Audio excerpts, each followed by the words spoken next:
एक एक आदमी के पास 4-4 5-5 विभाग पड़े हुए हैं। यही हुँ। स्थिति लगभग भारतीय जनता पार्टी की है। जी। 20 नवंबर 2025 को 10वीं बार जब मुख्यमंत्री का शपथ नीतीश कुमार ने लिया था, तो 26 मंत्री शामिल हुए थे। भारतीय जनता पार्टी से कई नाम चल रहे हैं, जिसमें कई नए नाम भी हैं कि भारतीय जनता पार्टी सहित एनडीए गठबंधन को इतनी सीटें मिली है, उसमें उनके विभाग द्वारा उनके लिए गए फैसले और उनका योजना पूरी तरह से सार्थक रहा। ओरमा ग्रुप, जो सोचता है वो करता है।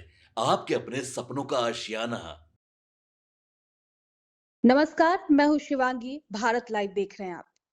देखिए, नीतीश कुमार को यूं ही राजनीति का चाणक्य नहीं कहा जाता। कहा जाता है कि वो कब क्या और किसके साथ सत्ता का खेल पलट दे कोई नहीं जानता। आज जो दोस्त है वो कल उनके साथ दूरी हो जाती है। यही नीतीश कुमार की सियासत की पहचान रही है। वो अपने फैसलों के लिए जाने जाते हैं और समय समय पर सत्ता के समीकरण बदलते रहे हैं। इसी वजह से जब भी बिहार की राजनीति में कोई हलचल होती है तो सबकी नजर नीतीश कुमार पर ही जाती है। और इन दिनों चर्चा नीतीश कैबिनेट के विस्तार को लेकर है। कुछ मंत्री पद खाली है, नेता बेचैन है और हर किसी के मन में एक ही सवाल घूम रहा है। क्या नीतीश कुमार एक बार फिर सत्ता का फेर बदल करने वाले हैं? इसी रहस्य को समझने के लिए आज हम जुड़े हैं बाबा से। बाबा, आपका बहुत बहुत स्वागत है। धन्यवाद शिवांगी। बाबा, बिहार में मंत्रिमंडल विस्तार की चर्चा जोरों पर है, लेकिन तारीख नहीं मिल रही।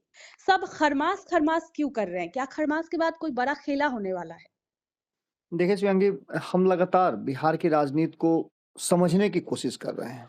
हम जी। ये नहीं कह रहे हैं कि बिहार की राजनीति और नीतीश कुमार के जो पॉलिटिकल उनके फैसले होते हैं, उसको हम जी। समझ पा रहे हैं। जी। हम ये बात कर रहे हैं कि सीधी तौर पे जिस तरह की जो प्रक्रियाएं चल रही हैं बिहार में और जिस तरह से पूर्ण बहुमत की एनडीए सरकार बनी है, उसके बाद से एक तरफ जहां ये कहा जा रहा है कि सब कुछ ठीक ठाक है, वहीं दूसरी तरफ एक संशय भी उसके साथ साथ चल रहा है। जैसे बिल्कुल। शरीर के साथ साया चलता है, उसी तरह से नीतीश कुमार के साथ साथ हमेशा से एक अदृश्य शक्ति चलती है, जो ये बार बार सोचने के लिए मजबूर करती है कि क्या नीतीश कुमार कोई अलग फैसला भी ले सकते हैं। जी। सीधी तौर पे आप समझिए कि जिस तरह से 14 जनवरी के बाद कहा जा रहा है कि सूर्य मकर राशि में प्रवेश करेगा, खरवास समाप्त हो जाएगा, उसके बाद हम्म। शुभ मुहूर्त शुरू हो जाएगा और ऐसे में जो बचे हुए 10 मंत्रिमंडल में सीट हैं, उसको जी। भर लिया जाएगा। लेकिन ये इतना आसान नहीं है। आसान जिस दिन नीतीश कुमार ने इतना खर्च करने के बाद, देश भर के एनडीए गठबंधन के घटक दलों को जुटाने के बाद मंत्री परिषद का जो गठन किया था और शपथ ग्रहण हुआ था, उसमें वो चाहते तो सभी को अपने कोटे के भी और बाकी के लोगों को भी करा लेते। जी। लेकिन कुछ तो बात रही होगी जिसकी पर्देदारी है। नीतीश कुमार ने अपने मात्र 9 लोगों को शामिल कराया। एक-एक आदमी के पास 4-4 5-5 विभाग पड़े हुए हैं। यही हम्म। स्थिति लगभग भारतीय जनता पार्टी की है। तो भारतीय जनता पार्टी की तो समझ में आती है कि उसके पाले में 15-16 सीटें जो आनी है, उन सीटों में से उसने अधिकांश लोगों को भर लिया है। अब जी। 3-4 सीटें जो भी होगी या 5 सीटें, उस पर उसको मंत्री बनाना है। तो उसके लिए तो निश्चित रूप से कई लोग अलग-अलग से जीत करके आए थे। तो भारतीय जनता पार्टी ये सोच रही होगी कि कुछ लोग अगर अपना पाला बदल करके आएँगे तो उनको हम शामिल करेंगे या आने वाले समय में जातीय समीकरण या अन्य समीकरण को बैठाया जाएगा। जी। लेकिन नीतीश कुमार तो एकदम क्लियर कट है, उनके स्टेट ऑफ माइंड में कुछ भी ऐसा नहीं था। लेकिन फिर भी उन्होंने अपने 9 ही लोगों को, जबकि 15-16 उनको भी मिलने थे। बिल्कुल। अब जो वर्तमान स्थिति है उसमें कहा जा रहा है कि 17 बीजेपी के, 15 जेडीयू के, एलजेपीआर के 2 से 3, हम के 1 और 1 आरएलएम के। तो आरएलएम ने तो अपना कोटा अपने पुत्र से पूरा कर लिया। जी। हिंदुस्तानी अवाम पार्टी ने भी अपने पुत्र से, जीतन राम मांझी ने भी अपने पुत्र से पूरा कर लिया। बचती है अब लोक जनशक्ति पार्टी, इसने भी अपने 2 लोगों को मंत्रिमंडल में शामिल कर लिया, तीसरे का डिमांड है। जी। 20 नवंबर 2025 को 10वीं बार जब मुख्यमंत्री का शपथ नीतीश कुमार ने लिया था, तो 26 मंत्री शामिल हुए थे। 36 हो सकते हैं। अभी 12 लोगों को 10 लोगों को शामिल कराना है। हालाँकि आपको याद होगा कि 3 विभाग और बढ़े भी हैं। तो उसके लिए भी आने वाले समय में कैबिनेट में एक प्रस्ताव ला करके विस्तार करने की बात की जा सकती है। 14 मंत्री बने हैं बीजेपी कोटे से, इसमें से नितिन नवीन ने इस्तीफा दे दिया है, तो 13 बच गए हैं। यानी कि जी। उनको अगर 17 के आंकड़े को देखें, तो इनके पास भी बचता है करीब 4-5 लोगों का बनाने का, आने वाले बढ़े हुए में।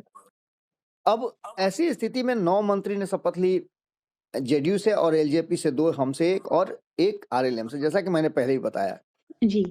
भारतीय जनता पार्टी से कई नाम चल रहे हैं, जिसमें कई नए नाम भी हैं। हालांकि संजय मयूख का नाम चल रहा है, लेकिन संजय मयूख जिस तरह से केंद्र में बड़ी मजबूती के साथ इन्वॉल्व हैं, तो ऐसी स्थिति में संजय मयूख के बारे में कायस्थ जाति जी से भी आते हैं, और कायस्थों को बहुत कुछ मिलने की उम्मीद जताई थी हमने चुनाव के समय ही। आपको भी याद होगा, आपके साथ मैंने खबर जब किया था, तो मैंने कहा था कि एक कुम्हरार लेकर के भारतीय जनता पार्टी कायस्थों को बहुत कुछ देने वाली है।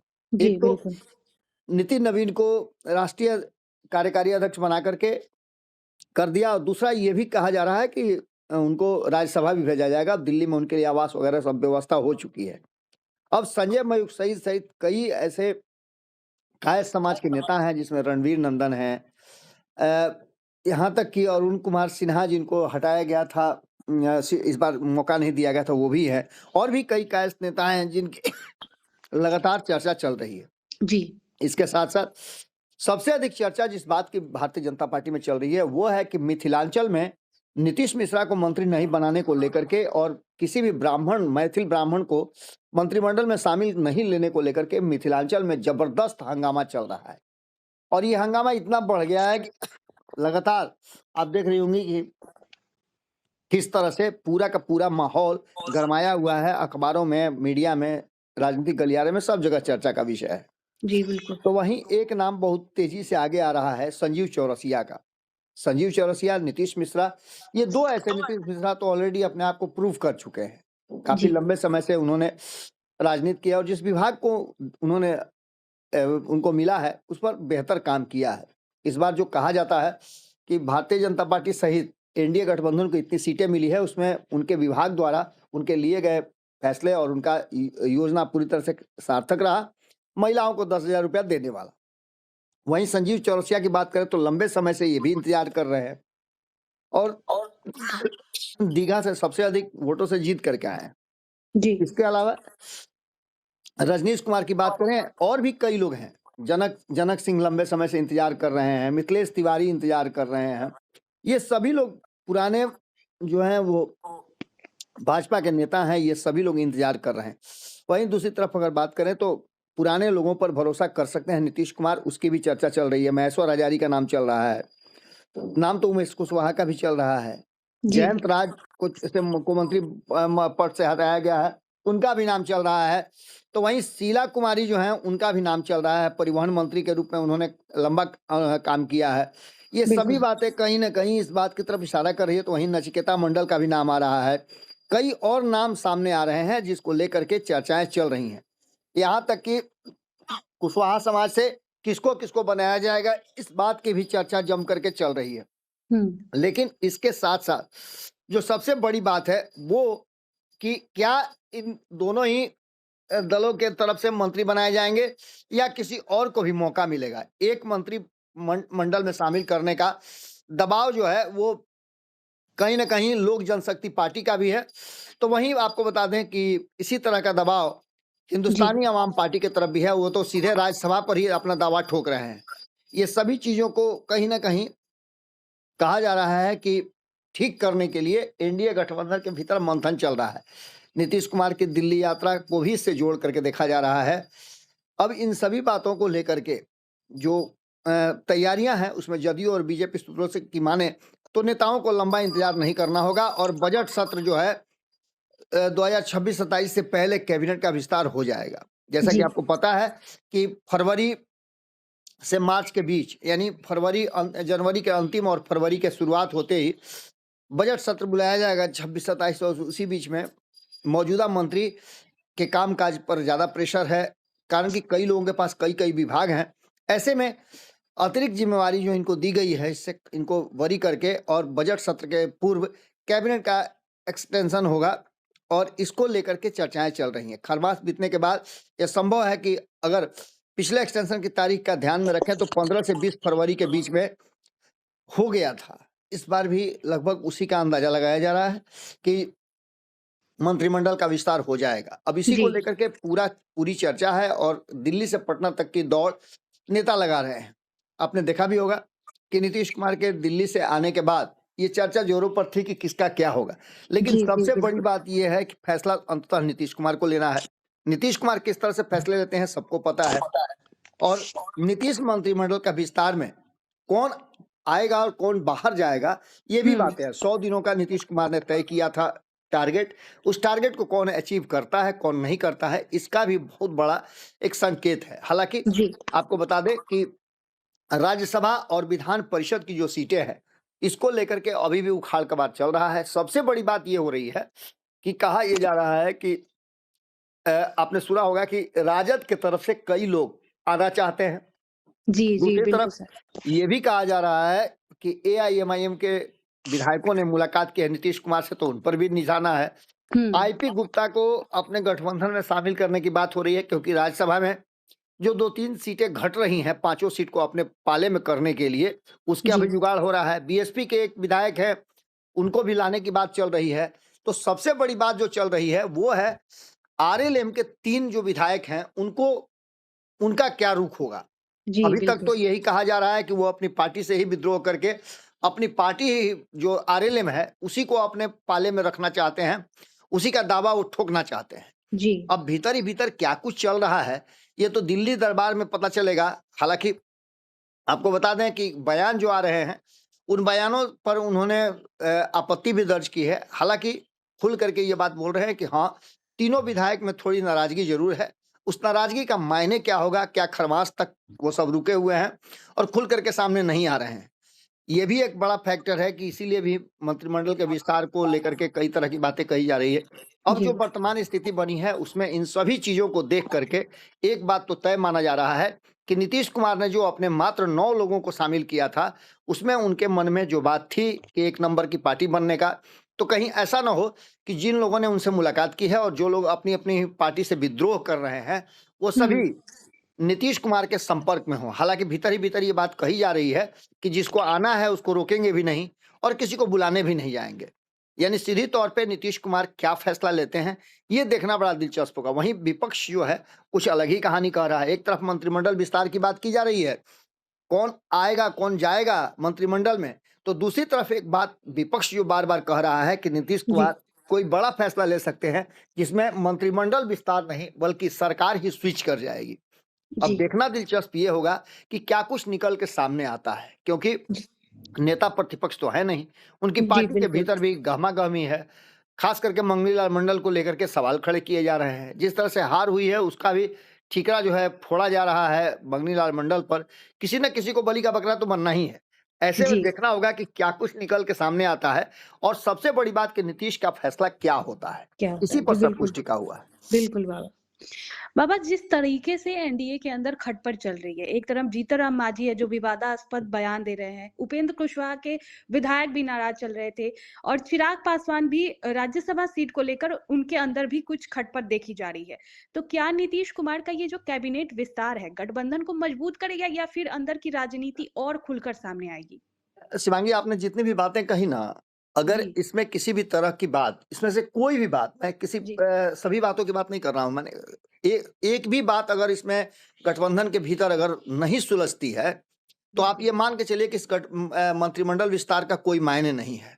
सबसे जी पहले तो एनडीए गठबंधन में सब कुछ ठीक रखना होगा, आपस में हम्म सामंजस्य बिठाना होगा, एक दूसरे को समझाना होगा।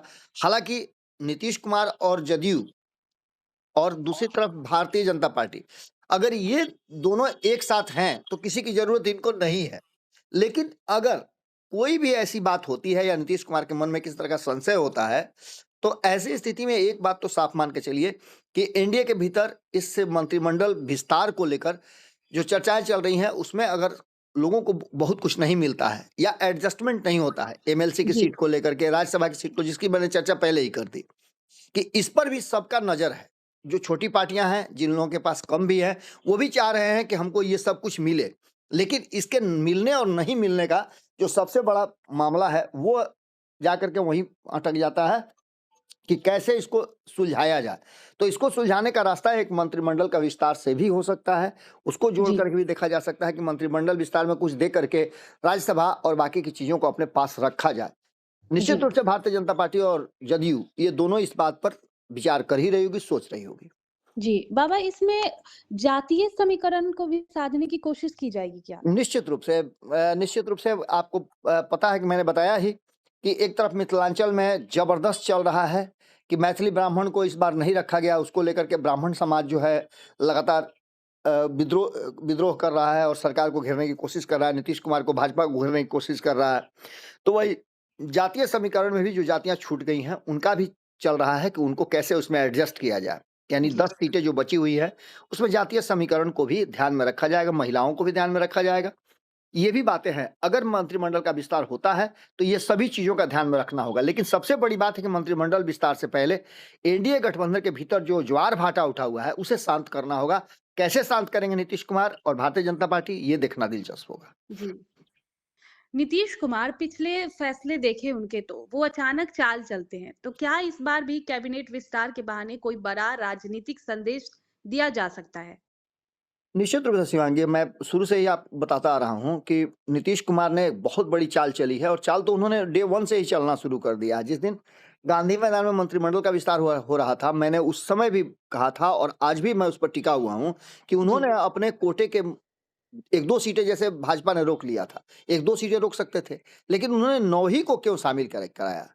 बिल्कुल 6 से 7 उनके मंत्रिमंडल के सदस्य अभी बचे हुए हैं। इसके पीछे कहीं न कहीं उनकी एक मंशा ज़रूर है कि नंबर 1 की पार्टी यानी 4 सीटें या 5 सीटें कैसे उनके पाले में आ जाए, इसको लेकर के वो ज़्यादा चिंतित हैं।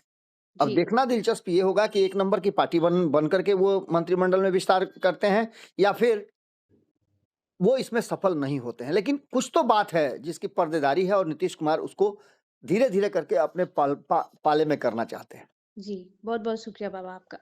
तो देखिए कुल मिलाकर बात यहाँ पर साफ है, कैबिनेट विस्तार को लेकर चर्चा तो तेज है, नेताओं में बेचैनी है, लेकिन इन सभी बेचैनी सवालों सब कुछ जो भी बिहार की राजनीति में चल रहा है, उन सब के बीच सबकी नजरें बस नीतीश कुमार के अगले कदम पर टिकी है। फैसला जो भी हो, इतना तो तय माना जा रहा है कि बिहार की राजनीति में नीतीश कुमार का हर फैसला सिर्फ सरकार नहीं, सियासत की दिशा भी तय करता है। खैर अब देखना ये होगा कि ये कदम सिर्फ कैबिनेट तक सीमित रहता है या फिर सत्ता की तस्वीर बदल देता है। अभी के वीडियो में इतना ही। अगर आपका कोई सवाल है तो कमेंट बॉक्स में हमें जरूर भी पूछे। आपके सपनों को हमने सजाया है, ई होम्स पैनोरामा को हमने बनाया है। ई होम्स मेरा एक सपना था जिस पे मैं पिछले 4 साल से काम कर रहा था। हमने जो बनाया है वो सबने है माना। ई होम्स पैनोरामा में हो आपका भी आशियाना।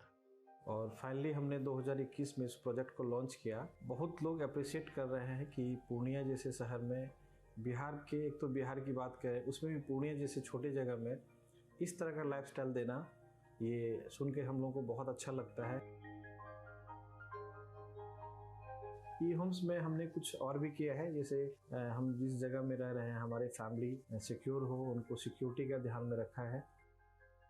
आपकी सुविधा और सुरक्षा आपके लिए खास है, ये आपका विश्वास है। इसमें आर्टिफिशियल इंटेलिजेंस का 7 लेयर सिक्योरिटी का हमने इस्तेमाल किया है। लस ग्रीन कैंपस को बनाया है, यदि हमारा बाउंड्री वाल है तो वो वर्टिकल गार्डन है।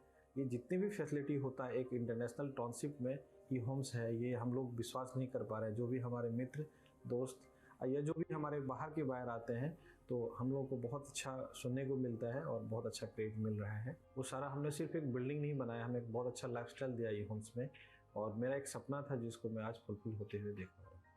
ये आपका आवास है। ई होम्स पैनोरामा में अब आपका निवास है। E homes panorama, luxurious lifestyle redefined. Panorama group, जो सोचता है वो करता है। अगर ये वीडियो पसंद आई और वह बिहार के राजनीति और बिहारियत से सरोकार रखेनी तो सब्सक्राइब बटन दबा के चैनल के सब्सक्राइब कर ली। ओजे एगो घंटी बा, ओकरा बटन दबा देला से कुल सटीक और मारक खबर रुआ मुफ्त में मिल जाई। अगर रुआ पत्रकारिता के हमनी के नया प्रयोग में सहयोग कर चाहतानी तो ज्वाइन बटन दबा दी। पेटीएम नंबर नोट कर ली 9386816700।